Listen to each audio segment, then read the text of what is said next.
C'est vraiment un projet de gestion déjà, où les enfants doivent vraiment s'approprier l'animation et en faire quelque chose après.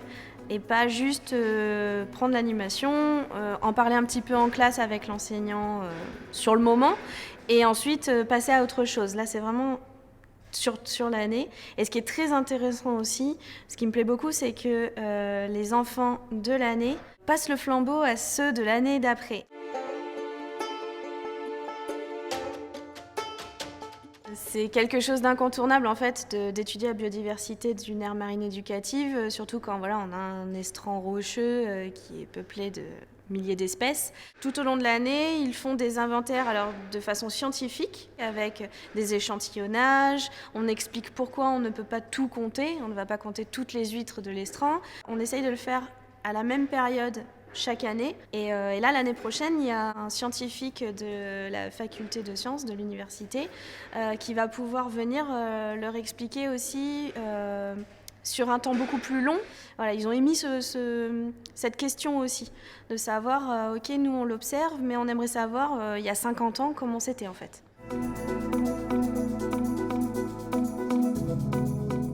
Donc on a réfléchi avec l'enseignant avant la première rentrée, savoir sur les 3 plages de La Rochelle, laquelle était la plus accessible. Le choix s'est porté sur celle des Minimes. Il y a énormément de choses parce que c'est une plage de sable. Et en fait, il y a un estran rocheux, une falaise, il y a beaucoup d'activités humaines, touristiques, mais aussi tout au long de l'année. Dès la 2e fois où on se voit, ils prennent à bras-le-corps la gestion de leur aire marine éducative. Ils ont déjà très envie de la connaître, d'être acteurs de ce projet. Les enfants émettent des envies.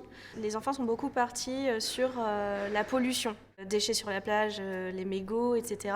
Ils se sont dit, il y a beaucoup de grands coups de vent, de tempêtes en hiver. On aimerait, après un grand coup de vent, aller le lendemain sur la plage pour voir ce qui s'est passé et aussi pour pouvoir ramasser ce que la mer aura ramené, observer peut-être d'où ça vient, qu'est-ce qu'on y voit, qu'est-ce qu'on fait. Donc ça a été une demande qu'ils ont émise et puis qu'ils ont fait avec l'enseignant. Ils ont été ramasser les déchets juste après une tempête.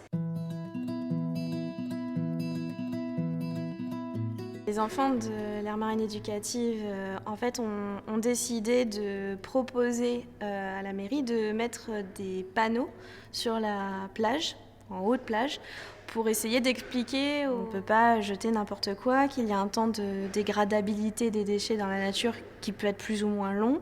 Ils ont écrit un petit texte avec quelques questions aussi pour le distribuer à tous les parents d'élèves qui viennent chercher les enfants à la sortie de leur école pour leur demander est-ce que vous faites quelque chose, est-ce que vous triez vos déchets, est-ce que vous savez comment on trie ces déchets, enfin plein de questions comme ça pour essayer de montrer aux parents que voilà, ils se sentent concernés. En France, sur l'année scolaire 2018-2019, 86 classes de cycle 3, CM1, CM2 et 6e, ont participé au programme des aires marines éducatives. Sur cette même année scolaire, 6 aires marines éducatives ont été accompagnées en Vendée, en Charente-Maritime et en Gironde par le parc naturel marin de l'estuaire de la Gironde et de la mer des Pertuis.